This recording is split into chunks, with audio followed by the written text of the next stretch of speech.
You know that moment at a teacher's convention or conference when your mind is exploding with all those amazing ideas that you can't wait to try Monday?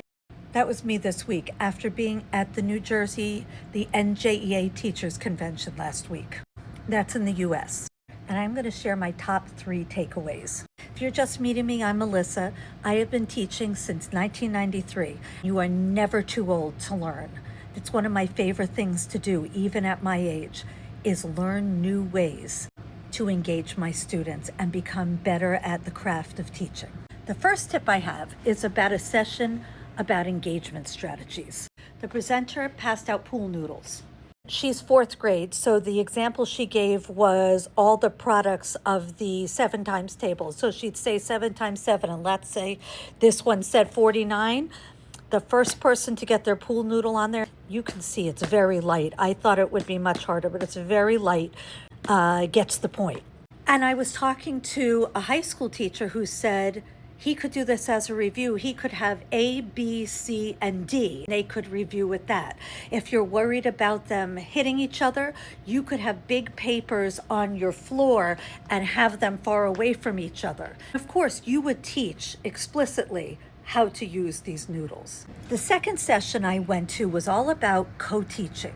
The speaker said co-teaching is like an arranged marriage. You don't usually pick each other, but you have to make it work. She taught us how to list all the things that are important to us. Classroom management, organization, classroom routines, whatever's important to you. That you and your co-teacher have to fill this out. She had a great form.